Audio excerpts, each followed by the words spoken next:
क्या उत्तर प्रदेश की राजनीति में कोई बड़ा खेल होने वाला है? आखिर क्यों मायावती और चंद्रशेखर को लेकर चर्चाएं तेज हो गई हैं? जानिए पूरा राजनीतिक गणित आज की 10 बड़ी खबरों में। पहली बड़ी खबर, बीएसपी प्रमुख मायावती लगातार संगठन को मजबूत करने पर जोर दे रही हैं।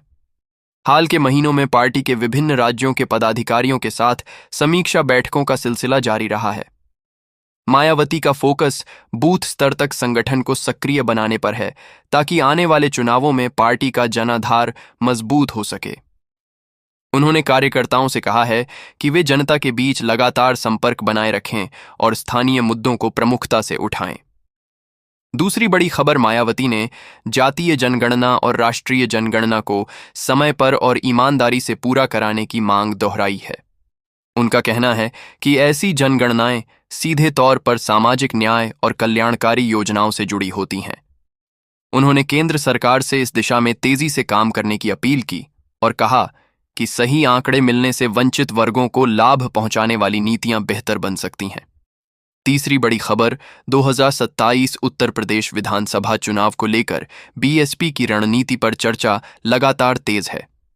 मायावती ने पहले ही साफ कर दिया है कि उनकी पार्टी किसी गठबंधन के बजाय अपने दम पर चुनाव लड़ने की नीति पर कायम है। उन्होंने गठबंधन संबंधी खबरों को भ्रामक बताते हुए कार्यकर्ताओं से केवल पार्टी नेतृत्व के आधिकारिक बयानों पर भरोसा करने की अपील की है। चौथी बड़ी खबर, आकाश आनंद की भूमिका को लेकर बीएसपी समर्थकों के बीच चर्चा बनी हुई है। पार्टी की राष्ट्रीय बैठकों में उनकी उपस्थिति और संगठनात्मक गतिविधियों में भागीदारी को राजनीतिक विश्लेषक महत्वपूर्ण मान रहे हैं। हाल की अखिल भारतीय बैठकों में भी वे प्रमुख नेताओं के साथ मौजूद रहे, जिससे यह संकेत मिलता है कि पार्टी युवा नेतृत्व को भी आगे बढ़ाने पर ध्यान दे रही है। पांचवीं बड़ी खबर, मायावती ने हाल के वक्त में बहुजन, गरीब, किसान, मजदूर और वंचित वर्गों से जुड़े मुद्दों को प्रमुखता से उठाया है। उन्होंने कहा है कि राजनीतिक दलों की नीतियों का मूल्यांकन जनता अपने अनुभवों के आधार पर करती है। बीएसपी का दावा है कि वह सामाजिक न्याय और बहुजन हितों के मुद्दों को लगातार राष्ट्रीय बहस का हिस्सा बनाने की कोशिश कर रही है। छठी बड़ी खबर, बीएसपी के अंदर सदस्यता अभियान और नए कार्यकर्ताओं को जोड़ने की प्रक्रिया को लेकर गतिविधियां बढ़ी हुई हैं। पार्टी नेतृत्व का मानना है कि 2027 चुनाव से पहले संगठन को गांव, वार्ड और बूथ स्तर तक मजबूत करना जरूरी है। इसी वजह से कई जिलों में स्थानीय स्तर पर बैठकें और संपर्क अभियान चलाए जा रहे हैं। राजनीतिक विश्लेषकों का कहना है कि बीएसपी अपने पारंपरिक वोट बैंक के साथ साथ नए मतदाताओं तक पहुंचने की कोशिश कर रही है। सातवीं बड़ी खबर, उत्तर प्रदेश की राजनीति में दलित वोट बैंक को लेकर चर्चा एक बार फिर तेज हो गई है। विभिन्न राजनीतिक दल लगातार इस वर्ग को साधने की कोशिश कर रहे हैं, लेकिन बीएसपी का दावा है कि बहुजन समाज के हितों की सबसे मजबूत आवाज वही है। मायावती ने कार्यकर्ताओं को निर्देश दिया है कि वे सामाजिक न्याय और संवैधानिक अधिकारों से जुड़े मुद्दों को जनता के बीच प्रमुखता से उठाएं। इससे पार्टी के मूल एजेंडे को फिर से मजबूती देने का प्रयास किया जा रहा है। आठवीं बड़ी खबर, राजनीतिक गलियारों में यह चर्चा भी जारी है कि बीएसपी आने वाले समय में कुछ राज्यों में अपने संगठनात्मक ढांचे में बदलाव कर सकती है। पार्टी लगातार विभिन्न राज्यों की रिपोर्ट ले रही है और प्रदर्शन के आधार पर जिम्मेदारियां तय की जा रही हैं। माना जा रहा है कि आने वाले महीनों में कुछ नई नियुक्तियां और संगठनात्मक फैसले सामने आ सकते हैं। हालांकि पार्टी की ओर से अभी कोई बड़ा आधिकारिक ऐलान नहीं किया गया है। नौवीं बड़ी खबर, मायावती ने हाल के अपने संदेशों में संविधान, आरक्षण और सामाजिक समानता के मुद्दों पर जोर दिया है। बीएसपी का कहना है कि इन मुद्दों को लेकर जनता में जागरूकता बढ़ाना जरूरी है। पार्टी समर्थकों के बीच भी इन विषयों पर कार्यक्रम आयोजित किए जा रहे हैं।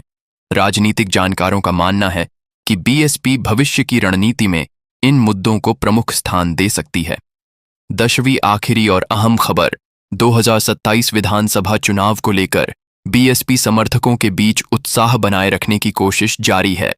पार्टी नेतृत्व लगातार यह संदेश दे रहा है कि चुनाव अभी दूर है, लेकिन तैयारी अभी से शुरू होनी चाहिए।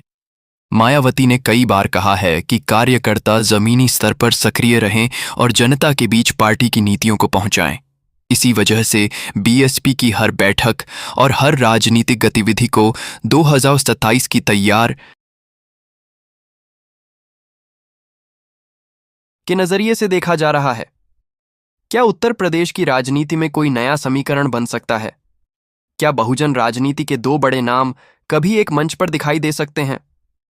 और आखिर क्यों पिछले कुछ समय से राजनीतिक गलियारों में यह चर्चा बार बार सुनाई दे रही है कि अगर भविष्य में मायावती और चंद्रशेखर आजाद किसी साझा रणनीति पर विचार करें तो उसका असर केवल एक दल या एक क्षेत्र तक सीमित नहीं रहेगा, बल्कि पूरे उत्तर प्रदेश की राजनीति पर पड़ सकता है। दोस्तों, आज की इस विशेष प्रस्तुति में हम किसी पुष्टि हुई घटना की नहीं, बल्कि उस राजनीतिक चर्चा और संभावनाओं का विश्लेषण करेंगे जिसने राजनीतिक जानकारों का ध्यान अपनी ओर खींचा है। उत्तर प्रदेश की राजनीति में दलित वोट बैंक हमेशा से एक निर्णायक भूमिका निभाता रहा है। पिछले 3 दशकों में जब भी बहुजन राजनीति की बात हुई, मायावती का नाम सबसे प्रमुखता से सामने आया। दूसरी ओर पिछले कुछ वर्षों में चंद्रशेखर आजाद ने भी एक युवा दलित नेता के रूप में अपनी पहचान बनाई है। यही कारण है कि जब भी दलित राजनीति के भविष्य पर चर्चा होती है, इन दोनों नेताओं का नाम एक साथ लिया जाता है। राजनीतिक विश्लेषकों का कहना है कि उत्तर प्रदेश में चुनाव केवल जातीय समीकरणों से नहीं जीते जाते, लेकिन सामाजिक समीकरणों की भूमिका बेहद महत्वपूर्ण होती है। यही वजह है कि विभिन्न राजनीतिक दल लगातार नए गठजोड़ और नए सामाजिक समीकरण बनाने की कोशिश करते रहते हैं। इसी संदर्भ में समय समय पर यह सवाल उठता है कि अगर कभी बहुजन राजनीति के अलग अलग धड़े किसी साझा रणनीति पर विचार करें तो उसका असर कितना बड़ा हो सकता है। मायावती का राजनीतिक अनुभव किसी से छिपा नहीं है। 4 बार उत्तर प्रदेश की मुख्यमंत्री रह चुकी मायावती ने लंबे समय तक राज्य की राजनीति को प्रभावित किया है। वहीं चंद्रशेखर आजाद युवाओं के बीच अपनी अलग पहचान बनाने में सफल रहे हैं। राजनीतिक जानकारों का मानना है कि दोनों नेताओं की राजनीति की शैली अलग है, लेकिन दोनों का एक साझा आधार सामाजिक न्याय और वंचित वर्गों के मुद्दे हैं। इसी वजह से समय समय पर राजनीतिक चर्चाओं में इन दोनों के नाम एक साथ सामने आते रहते हैं। कुछ विश्लेषकों का कहना है कि उत्तर प्रदेश में विपक्षी राजनीति लगातार नए समीकरण तलाश रही है।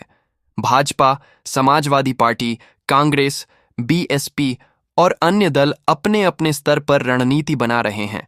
ऐसे माहौल में किसी भी संभावित राजनीतिक समीकरण की चर्चा स्वाभाविक है। हालांकि अभी तक ऐसा कोई आधिकारिक संकेत नहीं है कि बीएसपी और चंद्रशेखर आजाद की पार्टी के बीच कोई गठबंधन होने जा रहा है, लेकिन राजनीतिक चर्चा का विषय यह जरूर बना हुआ है कि यदि कभी ऐसा हुआ तो उसका प्रभाव क्या हो सकता है। समर्थकों का एक वर्ग मानता है कि यदि बहुजन राजनीति के विभिन्न हिस्से एकजुट होते हैं तो उनका राजनीतिक प्रभाव बढ़ सकता है। वहीं कुछ विश्लेषक यह भी कहते हैं कि राजनीति केवल वोट बैंक जोड़ने का खेल नहीं है। विचारधारा, नेतृत्व, संगठन और चुनावी रणनीति भी उतनी ही महत्वपूर्ण होती है। इसलिए किसी भी संभावित समीकरण को केवल गणित के आधार पर नहीं समझा जा सकता। इसी बीच 2027 विधानसभा चुनाव को लेकर भी चर्चाएं तेज हो रही हैं। चुनाव में अभी समय है, लेकिन सभी दल अपनी अपनी तैयारियों में जुटे हुए हैं। बीएसपी संगठन को मजबूत करने की बात कर रही है, जबकि अन्य दल भी अपने जनाधार को बढ़ाने की कोशिश कर रहे हैं। राजनीतिक जानकारों का मानना है कि जैसे जैसे चुनाव करीब आएंगे, वैसे वैसे नए राजनीतिक समीकरणों को लेकर चर्चाएं और तेज होती जाएंगी। यही कारण है कि मायावती और चंद्रशेखर आजाद को लेकर होने वाली चर्चाएं केवल 2 नेताओं तक सीमित नहीं हैं। यह चर्चा उत्तर प्रदेश की राजनीति, बहुजन आंदोलन और भविष्य के चुनावी समीकरणों से भी जुड़ी हुई है। आने वाले समय में राजनीतिक परिस्थितियां क्या रूप लेंगी, ये कहना अभी संभव नहीं है, लेकिन इतना जरूर है कि उत्तर प्रदेश की राजनीति में होने वाली हर बड़ी हलचल पर राजनीतिक विश्लेषकों और जनता की नजर बनी हुई है। दोस्तों, राजनीति संभावनाओं का खेल है। आज जो केवल चर्चा है, वह कल वास्तविक राजनीतिक मुद्दा बन सकती है, और आज जो असंभव लगता है, वह भविष्य में संभव भी हो सकता है।